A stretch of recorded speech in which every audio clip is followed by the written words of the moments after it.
So now is the discussion part of our service, where we take a look at the things that our rabbi has told us. And for me, it's still amazing that every time I listen to the things that he said, even though it looks like he's all over the place, there is a theme to all of it. We don't live in the black and white in our lives, although I'm a very black and white person and I can tend to take things very literal. But we have to always go behind and see what really these words are trying to say to us. Like there's a gray area. I was watching a program. I love murder mysteries. And what could I tell you? But I like to study personalities. I like to see characters and how they behave. And in this case, this guy is a writer and he writes murder mysteries, and he bases his story on a character who he works in a police department with. She's a detective. He has a daughter. This writer has a daughter. And you watch him trying to be a single father because he's divorced twice.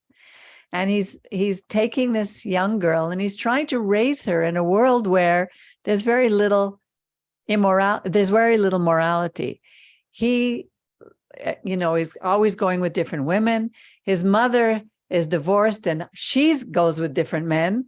And the daughter is the most moral of all of them. And yet she's being challenged in her life as well, because who do we learn from? Who do we imitate but our parents? So this girl meets a young boy who's a very good boy. They're very nice. And they fall in love. And the girl says that she's asking her father what love is all about. She doesn't know if this is it, but she's like only 16. So, it's just the beginning. But one day, and they're dating, but one day she finds a note in her locker that there's a secret admirer that she has. And she wants to know so badly who this secret admirer is.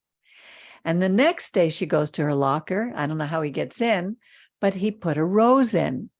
And he said, if you really want to get to know me, then put the rose on your shirt. So she is in a dilemma. She doesn't know what to do.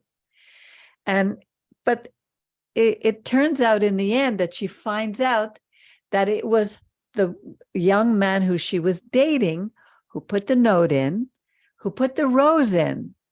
But she didn't know that. So she says, oh, everything's okay now because I find out it was really him. But this flagged a red light for me because I saw it differently. Here she says she's monogamous to him. She loves him, and yet she could be attracted by some stranger who's leaving a note in her locker. So, but everybody thought that was okay, that, it was him. So it worked out okay. I don't know if you see what I'm saying. It's like, It's a gray area, but it isn't the so. Intentions. Exactly. People are not looking at the intention. And I think that is the most important thing in absolutely everything that we do. We always have to look at what are our intentions. Like I'm really struggling with my own kids right now because they always judge me from my past. They don't take a look at who I am now.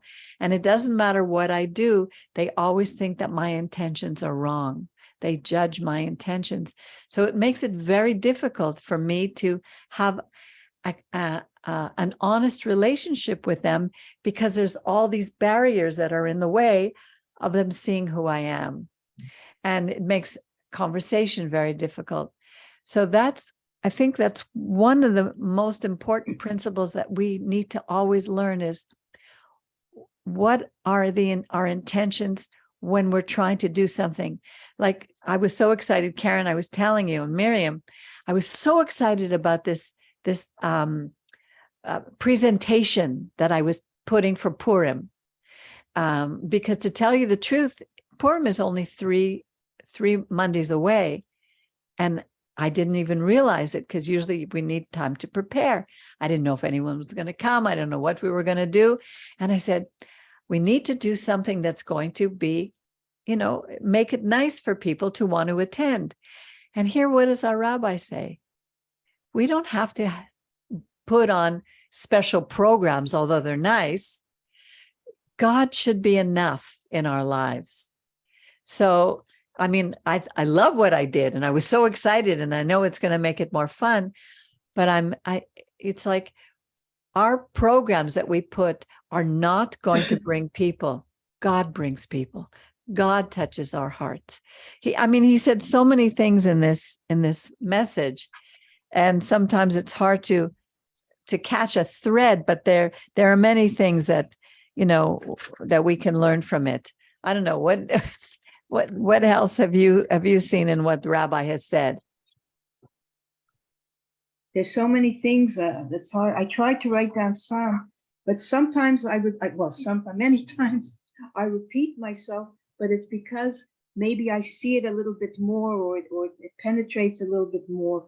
But the whole idea of the slave mentality, and when you think of the Israelites coming out of Egypt, and he used the metaphor of Egypt as a surrogate mother, just the world we live in is our surrogate, in the sense that we're like bathing in it, whether we accept it or not. It seeps in a little bit. And I was thinking again, like when people talk to me, and even the way I used to feel when I would see what was we called it the Old Testament, and it seemed so violent. And I said, how could people call this a good book? Even I felt that way. But now, when other people, be it my sister or whatever, they would read that, they say, look at this, look how women are treated, for example. Look how all the animals that are being slaughtered. Look how people are enslaved. And then you have to say, well, but look what was happening around them, the abominations, children being sacrificed, blah, blah, blah. And they were living in a society as such, the same as the metaphor about, well, not metaphor, but the heroin and the methadone. It takes time, and you can't suddenly, this is what you're immersed in. Would be like now, people, it takes time to gradually see, you know what, I'm pulling away from a certain thing, even in our own lives, in our own walk, things take time, and it just hit me a little more with the whole slavery thing. Yes, women were treated well, now if a woman were treated that way, it would be insane. But think of what they were surrounded with, the mercy showed to women. And, women were like commodities. And, when you talk about treating them, the second wife, with the same respect, etc., all these things were pulling Israel slowly out of a terrible, terrible cauldron that they were in. And I find that really, it just sort of hit me more and more. Like they were surrounded by societies that treated women no better than they would an animal that they owned. So now that God was starting to pull them away from that, and give them more respect as human beings. Anyway, I found that fascinating again. And then again, just one thing about the idea of free will in my sight, like when people say, well, it's the consequences of your actions, you can't blame anyone else. And I totally agree with that. But then people say, well, what about the Holocaust? Now, I don't want to ever come out, especially to somebody who's been involved in the Holocaust, and sort of be what seems trite and say, well, it's our fault. All my children were killed and I saw them shot before my eyes, and you're giving me that kind of answer. So to me, when Rabbi, or whenever we talk about free will, we're talking about how to live our personal lives, the choices we make, etc., etc. But I wouldn't go up to somebody who's just lost, let's say, a child or a young baby, like Holly, for example. I wouldn't apply it directly, because to me, that's a different issue, almost another topic that has to do with a more global thing, the disobedience that we've had from the beginning of time, the disobedience of us and the whole planet, even creation. You know, when Rav Shaul says, even creation groans. So I wouldn't ever combine those two, because I think people mix it up as I have. When Rabbi's talking about free will, which we have, I don't think he's making an equation, a simple equation about, for example, the Holocaust, even though it is based on disobedience. I don't know if you understand what I'm saying. It's a subtle thing, and I don't think we should very tritely mix the two. We have to be careful how there's a bit disobedience, and then there's global historic disobedience, and it's just different. I wouldn't go up to somebody who's lost a child or whatever and say, well, you know, that's a consequence of your actions. That would be a very almost crude thing to do. Yeah, of course. There's so many elements. Yeah, exactly. I find something we can learn from the Torah that's repeated over and over is that seeking answers is more our job from my perspective. What I think is we're seeking him, we're looking for him, we're trying to better ourselves, but I feel like in testimonies, Yeshua's always answering questions with questions. Yes. Where it's always like, well, what do you think? And it's never something black and white. It's never there's never super easy answers. So when you get to the, religions of this world where they're trying to answer things, I think that it's too complicated for us little humans to be able to answer everything in our little human minds, in our little human timelines. Right. I just don't think, like, when people say, oh, it was meant to be, that's probably one of my worst things to hear. It was meant to be. Come on. Sorry, I didn't hear that. It was meant to be. Yeah. I can't hear that. I just can't. No, I can't either. I just can't imagine, like, well, of all the things, really, that's what was chosen. Like, I can't. When it comes to children suffering in life, like when you hear like this kid had this happen to them and then that, and like, no, I just don't believe that was meant to be. So when you put things or titles, or you answer questions with black and white answers, I just think it's more than that. And even Yeshua doesn't answer black and white. No.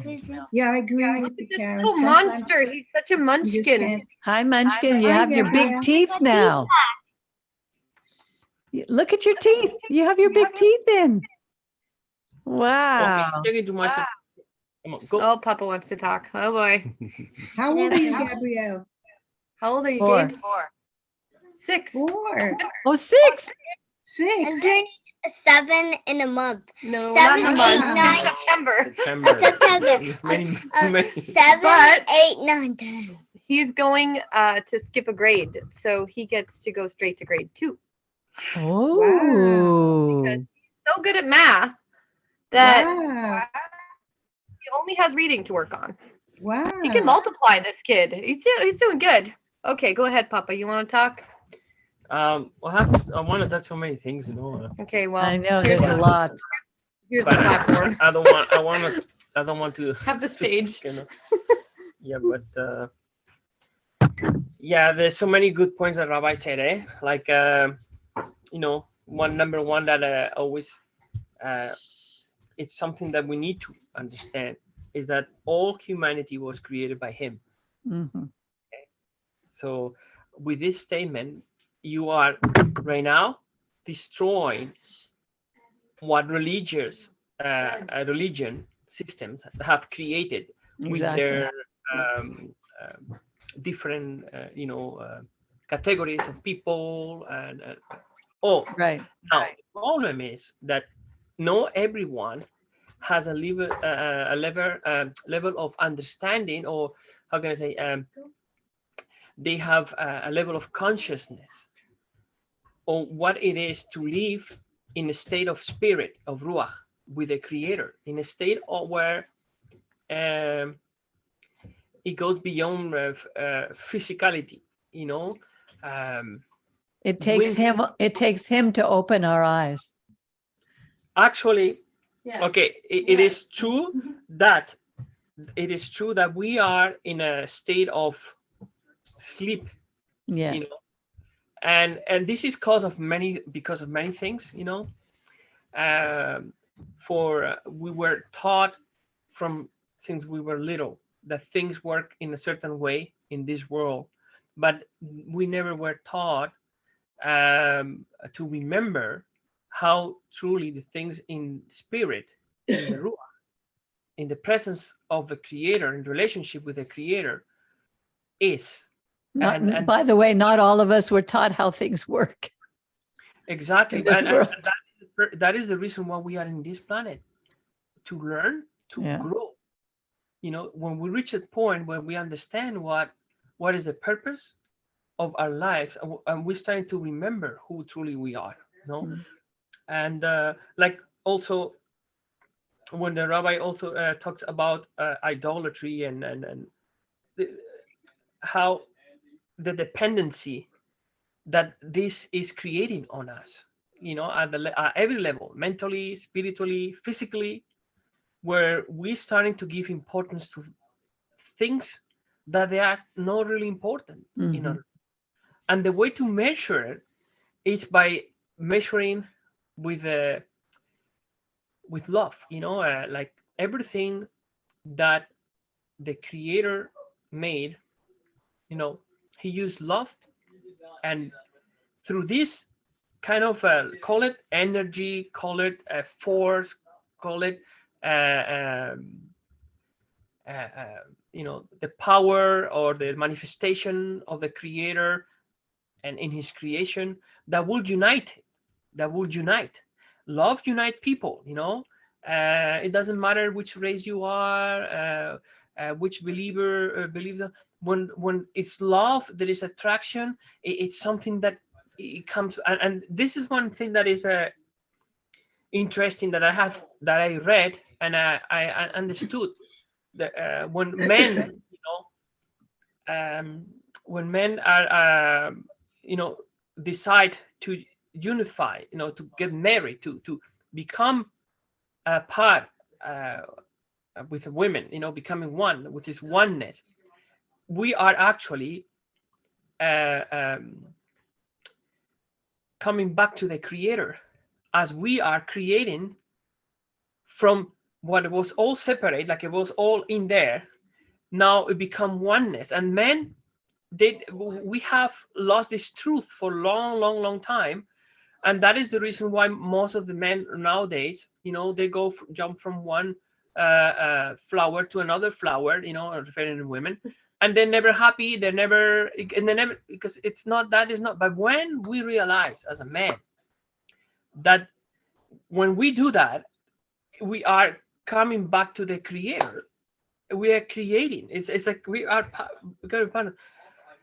No, this is important. No, this is very important. Okay, next thing.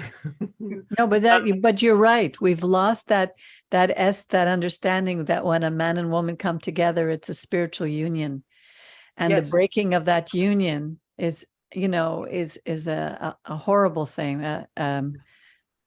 Yeah. Now another thing is, you know, when we talk, Rabbi talks about the liturgy service. You know,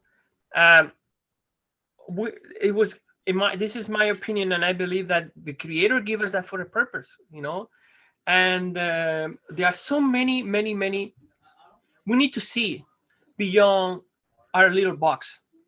You can see other religions. You can see there is always something that has a pattern, that it repeats. No matter if you're Muslim, there is a meaning of all, and is it a purpose. Now, without falling into the idea, oh, they're worshiping demons and they're worshiping other spirits, and like just being like let's consider the intention, as the rabbi always, as in message, say that is the principle what is the most important. Okay, so that's what we need to focus on the principle.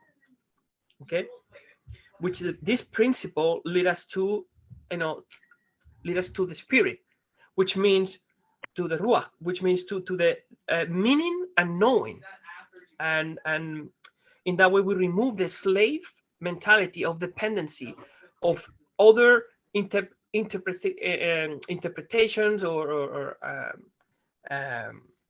and other understandings that they have put on our minds to understand things as they are. But I'm trying to follow you, Angel. I don't really understand. You're talking about the liturgical service and its importance, because I believe it is important. Yes, coming back to that. It brings us together as a community. Yes, well, it brings us. It's basically it's a form of union. Okay, Yes. Bring us in union towards oneness, but in a form of meditation. But this meditation goes within us. Yes.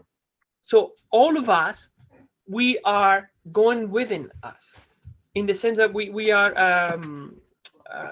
But it also has a bigger purpose as well, because when we sit, the famous Psalms, "Searching me, O God, and know my heart." So when we go within, we are going. We are touching the spirit that is in each of us, right? And we can see. We can see, what is in our hearts, and then we realize about us. We realize about our neighbors. We realize about our Creator. The only way to love others is if we love ourselves. Exactly. So in this world, what I learn is that we see is that there's many people that don't love themselves, and most people don't love others, and do not love. If you don't love yourself, well, that's because they don't understand. They don't understand the true meaning of love. Expect to love the Creator. Yeah. As if Yeshua said, "Love your neighbor. I love your enemies." Okay. Yes. Yeah. It's very hard, because if your enemy is there to destroy you, yeah. But we need to look at it as yeah. But hold on, before you go on to something else, because another thing that's in this portion have to do with the Shalosh Regalim. Like, we get together every Shabbat. I look forward to Shabbat. From Sunday, I start listening to the message. Sunday, I start preparing for the following Shabbat. Everything is about coming together for Shabbat. I mean, and living during the week, it's living. How do we live within community? And that's what God wants from us, to be united. We have 3 times a year these Shalosh Regalim at Pesach, Shavuot, and Sukkot, when all the families, the men, were to come to Jerusalem, to go to the temple, to gather as a people. It's so important for us to gather as a people, because what the world is trying to do now in every aspect is to divide us, to isolate us, to make us think that we don't need other people. Like I have somebody that I know who's very into this new AI, artificial intelligence, and they have games now. You put the thing on your face and you're playing games. You're like, and you go into another world and you can play as if you're there, as if you're on a golf course. You're there. But being on a golf course, you're with other guys. It's not, or other women. You're not just by yourself. You're together with others. And I said, well, don't you prefer to play it outside or outdoors? Yeah, well, I don't like most people. So, it's easy to get along with just ourselves. But the more we spend time with just ourselves, the more difficult it becomes to learn how to be in relationship with others. And that's what the Torah teaches us, how to be in relationship with ourselves, how to be in relationship with Him, and then we can be in relationship with others. And that takes a lot of courage. It takes a lot of being willing to confront issues that we have within us, being able to confront those who are close to us. And that is so hard. These take steps of faith that bring us into a state of bitachon, which then Rabbi says is how we can examine our kavanah. It's a series of principles that he's giving us. Yeah. It's funny, even in my own life, before I called God, or way before, many, many, many years ago, I hadn't, my friends and people I saw, but I wanted, a lot of the things I did, I just wanted to do alone, because I had my own things that went on in my head. It was actually a good experience, and I wanted to do them alone. And it's not like if somebody said, well, I want to come with you or whatever. I just didn't want it. And you could talk to me until I'm blue about what, but it's somehow, without me even realizing it, I've totally changed. And that's through my walk with God, whatever. But it's not something, it's something that's so alive and real that it happens. It's not something like, well, you can shove a person out of it. You have to go through, whether it takes 10 years, 20 years, or whatever, but it's all holistic. It's involved with your walk with God. It's involved with what you've gone through in your life. And it's amazing, but it's true. We are not meant to be alone. No. He said at the very beginning, it is not good for man to be alone. I'm not even talking about. And that's not only in a relationship with a wife, yeah. that's in general. It's not good for us Community to be alone. Yeah. Doesn't mean never, but it means a balance. Of course, but everything has to be balanced. Right. If you're too spiritual, then we don't spend any time. You see these religions where they're constantly trying to get rid of the flesh. They'll whip themselves. They look like death when you see them. It's horrible. Yeah. They don't know how to live. God wants us to live and to love and to experience life to the fullest. And it's, that is not easy. Honestly, it's not easy. Even the fact that I've changed my diet, it's a month now, but I still want to go back to the old way. Like all of a sudden I'll have such a craving to just eat something that is totally not good for me. And I do it. And the next day I suffer. It's like dog returns to his vomit, just like it says in the Torah. It's unbelievable. Yes, Karen. We try to encourage ourselves. We're talking every day on Marco Polo. It's an app that you can leave a little message, and then she'll leave a message later. That's how Holly and I would talk a lot, like before.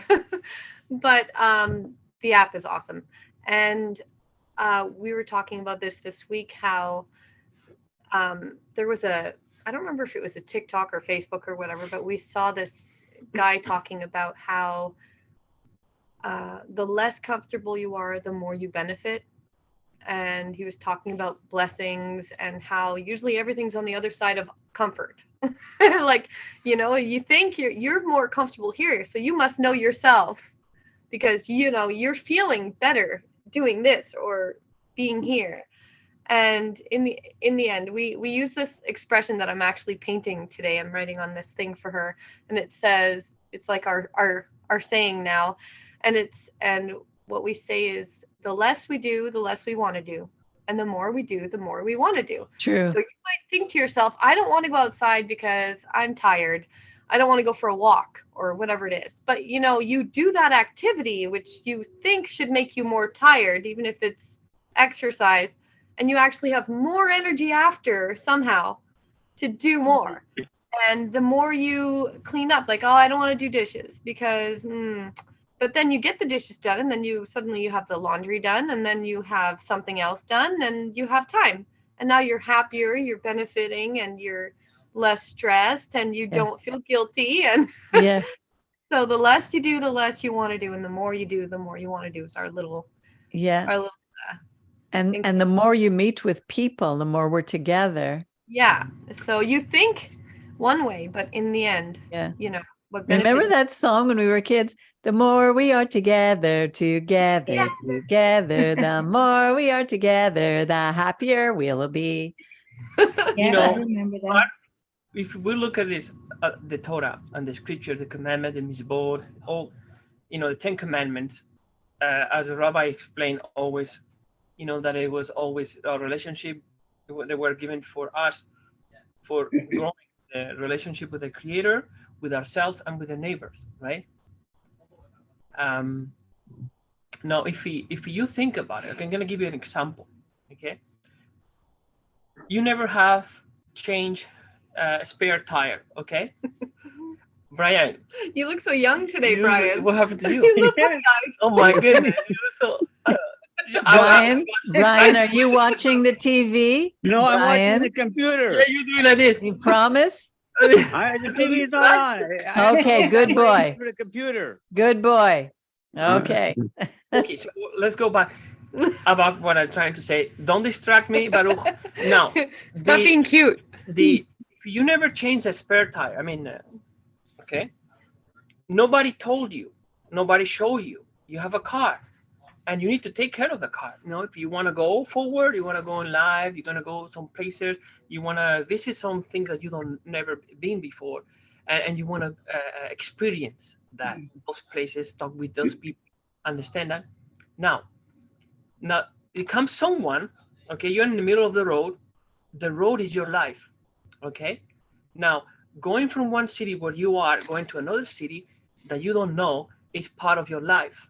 I'm just giving you here like an example. I'm trying to explain what it means. Oh, now there is someone who shows up and gives you an advice, okay. This advice, how to do it, in the way how do you do it, and now from the moment that you didn't know, from the moment that someone tells you, okay, from that moment your conscious, your way of seeing that wheel has changed. Now you know how to do it. Now the only thing required is your responsibility and the knowledge that you acquire to put it into practice. Right. So now you're going to put it in practice. Next time you know how to do it, you will do it, even though it requires, strength, requires, but this is all part of the experience. And this is what we are, to give you an example, on life. And the commandments that the Creator gave us, it was to apply them this way, not to be worshipped, not to be to make them part of our lives, right? But to help us, to develop, not to become I'm trying to thinking about an example within this example that I give you, like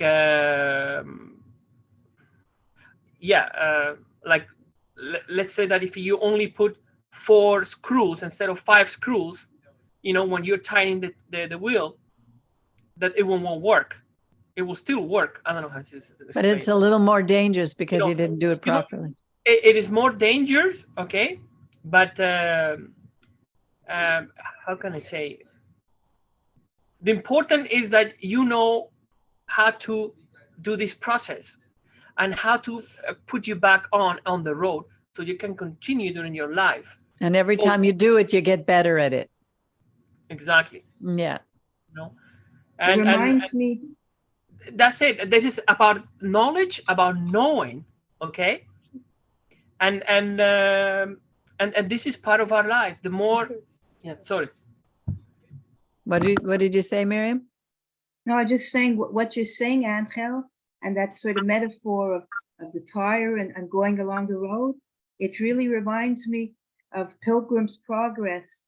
Like, I almost think the way you talk, you should be writing a novel, because you're almost better at, and it's a good thing, you're very good at like a metaphor. You instead of like we can say, the 10 Commandments, blah, blah, but you're putting it you're making a story. You should write a book, like a book that's the journey, shows the things without spelling it. Do you have reminded me of Pilgrim's Progress. X-wrench? Sorry? Do you have an X-wrench? A what? Do you have an X-wrench to change the tire? With 4 different size nut things, or you have that one thing with one thing for one nut? Most of them have those are no good. Special peanut. Yeah. Most come with one special. I had that once, and I got stuck in the road because he didn't have that exact. And I had the it was but stripped. It was like stripped. somehow. Oh no! My thing will go It inside, was stripped. and I will turn it, and it will work. It was like dog. Yeah. And I gotta stop because of that, So I say never ever. I'm gonna if somebody wants to take my tire, well, my car is not a Mercedes. It's just a piece of chocolate. Your tires, when put on, they were put on when you went to change winter tires. They used the machine to put on the nuts. Brian, you're missing the point. Okay, Brian. Brian, the purpose, what Miriam was saying is that it's very important. This is to explain things in a way that people understand. What is the purpose of communicating and wasting your time? As most of our teachers, most of our eloquent rabbis or priests, or that they try to, I'm not talking all of them, but the purpose of raising the understanding of the conscious of an individual is what will change that individual from the state of stuck in their life with a car and a tire without knowing how to change that tire. But you know, it's the same purpose of, we have so many old sayings from other people, old wise people, like teach someone to fish and you will, I don't remember. Yeah, if you give somebody a fish, you feed him for a day. If you give him a fishing rod, he can eat for life. Yeah, And so you teach him to fish. Helping people, giving them the knowledge. It's up to them to practice, to see, to understand. So Yeshua always spoke in parables, okay? But it was a purpose for that. It was a purpose because he was revealing too much. And the purpose of speaking on parables was to the people who were called and they will listen through their hearts and they will immediately understand, because it's the Spirit who will, through the heart, will understand the meaning. Yeah, it's always easier to remember things from a story or a song than to say, well, this is the rule. But if you make a story around it with that rule as the moral of the story, it's always easier. And that's not an easy thing to do. The easiest thing is when you experience it, when you go through it. We read stories about our father Abraham, Jacob, all the things that they went through. Okay, now they were no perfect man, No. They were like Moshe, Rabbi Moshe, Rabbeinu Moshe too. Yeah. They had a lot of problems too, in their lives, and then they had a lot of things that they did wrong, like anybody. Yeah. It's part of when we decide, to step and go in the spirit, in the ruach mode, using more our hearts than our minds, because our minds, our brains are sometimes they are our enemies, because we need to think and we need to analyze and we need to and that is what it makes it complicated. But it's I don't know if you can really separate it. Like I can't all of a sudden say, okay, now I'm going to use my spirit. It's like, as I was preparing for the Purim, and I just looked for last year at what document did I use for the story of Esther for us to read. All of a sudden, this idea popped into my head. That to me, God is showing me, let's try something a different way. Each time, it's like we can't separate it. Yes, but you are confusing right now one thing. Okay. Two things. Okay. There is one thing that is the intellect, and the other thing, it's our soul, our consciousness. When we hear in our head, the ability of listening to yourself, okay, this is part of the soul, of your your spirit, of your consciousness, that is telling essence.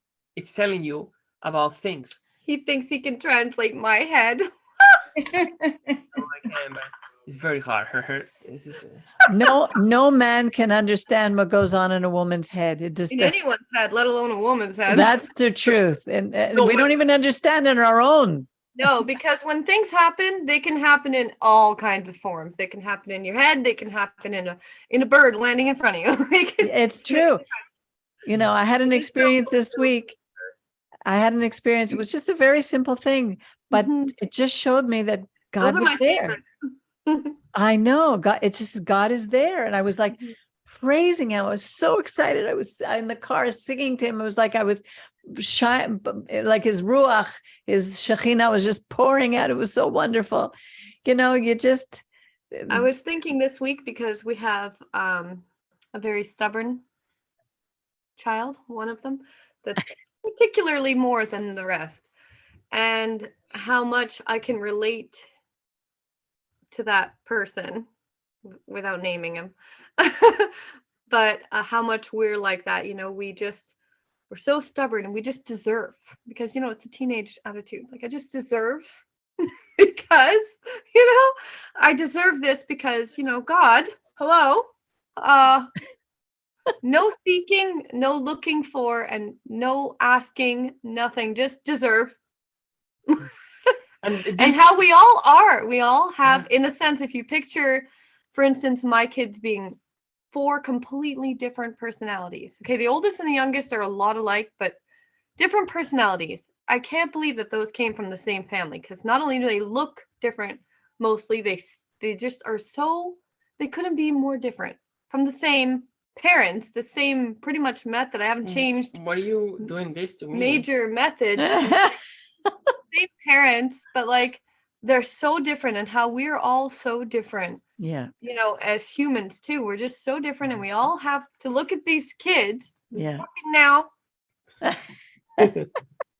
as we do, as to our father, in a sense, just the fact that we are the little stubborn teenagers sometimes, and then think we deserve. No, but you know what? Sorry, so we just deserve. Yes, Don't but, ask. Don't ask but wait a minute, because last week in the portion, he said that we are his treasured people, and it's like I heard that word treasure. Now I don't know if you have anything that you have that you just treasure. You just love it so much. You take care of it. And I said, I wasn't treasured by my family, by my parents. I wasn't treasured by my husband. I wasn't treasured by most people in my life. And I have the God of the universe who thinks I'm his treasure. And I kept saying that over and over.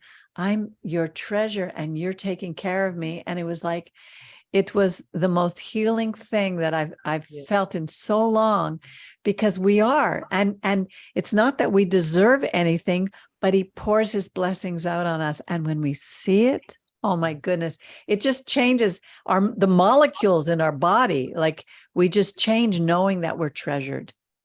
Yeah, my point, what I meant to say was, sometimes I don't get to my point. I just get talking, and then me too. I do that. I was talking, and as I was trying to convince this little tiny human that we have created here in our home, as well as explaining to him how to act, I felt like I was talking to myself, because I was saying, you can't just do that. You have to ask, and you can't just receive for nothing, and you have to give respect, and you have to set a, and I was saying, and I was like, you see the little, that's why Yeshua said, the hamster on the wheel there.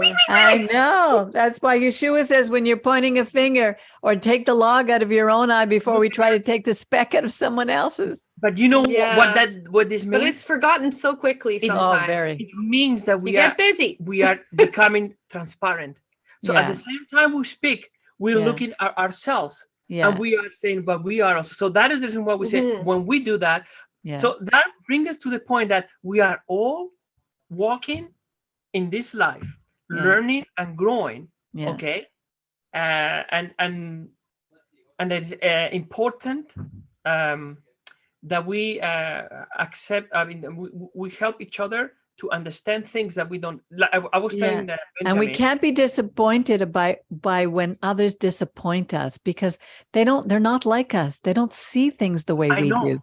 But I was trying to tell him, okay, like, it is very important in order to pass, in order to go and to continue, we need to change that spare tire. As long as we stay in that point, in that road, we will keep going in a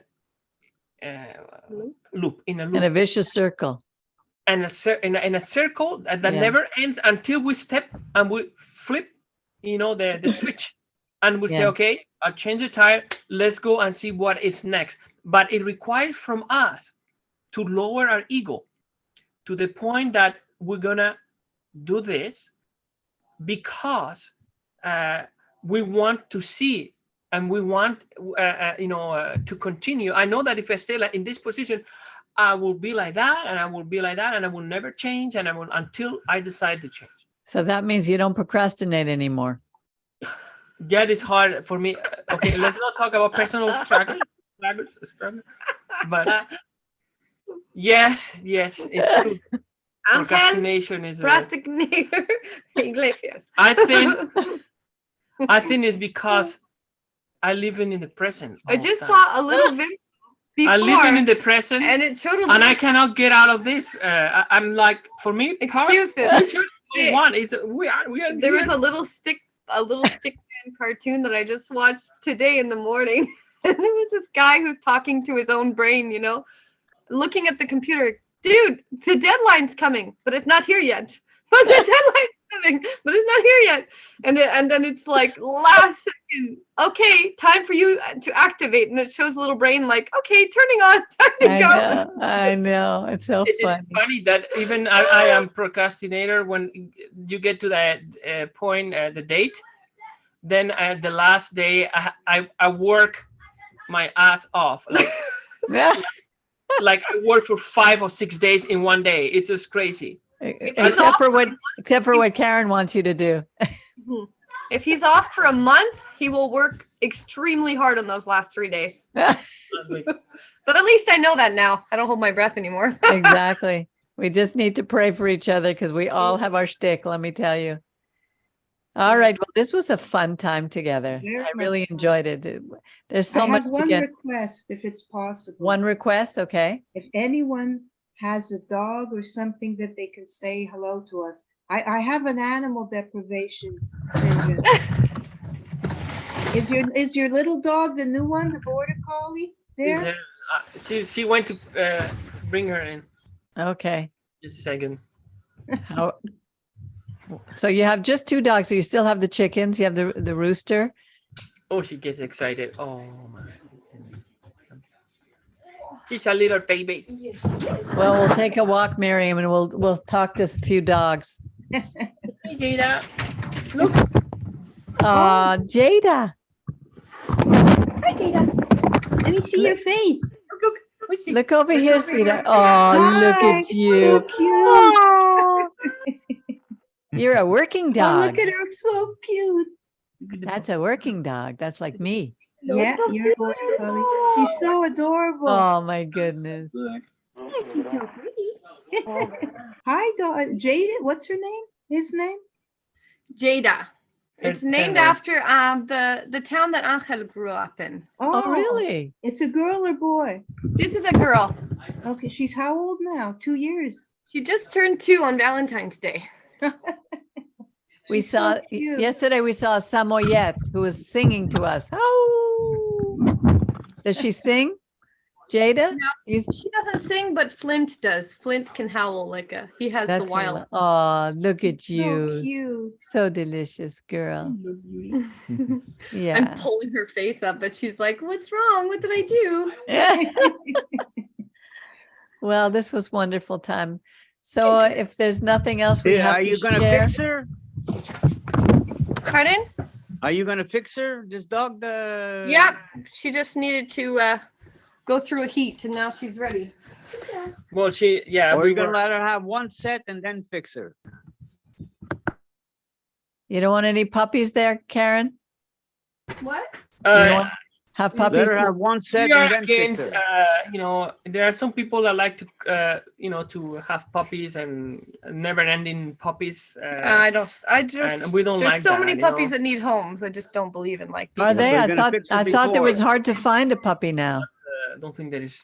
I just want to show you something. I'm super excited. Remember that fuzzy little chicken I showed you? Her name is Penelope. She's a silky. She gave her first egg, and they give tiny eggs. So cute. The little blue one. Oh my goodness, a blue egg. Yeah, they give tiny little blue eggs. Like, how cute is this? That's so adorable. Wow. Silky. Yeah. That's a regular size, and then this is a blue egg. Is that going to have a chick in there? Do you does she? Yeah, we're going to hatch them. Okay, wow. We have a boy. Temperature, we'll I didn't know There'll be different royal chickens. chickens because of a blue blood. Yeah, Blue egg, royal blue chicken. blood. Blue blood. Blue blood, I didn't know what exactly. different chickens give different kinds of eggs. Yeah, the Yeah. Oh, yeah. All well, different brown chickens give brown eggs. No, Yeah, Yeah. oftentimes. Some give white eggs, but most give brown eggs. Yes, most Really? brown chickens give Yeah, brown eggs. white Oh. chickens I give have a white lot eggs. of. I have brown chickens that give blue eggs and green eggs, Oh, and then the dark chickens that give like the dark brown eggs. So I like the rainbow. wow, fantastic. Wonderful. Okay, everybody. Thank you so much for sharing your ideas, your stories, even the silent majority that we have here. And God willing, we'll have a wonderful week and enjoy the rest of Shabbat. And we'll see you again soon. Take care. Bye. Shabbat shalom. Shabbat shalom. Shabbat shalom. Bye. Shabbat Bye. shalom. Bye. Bye.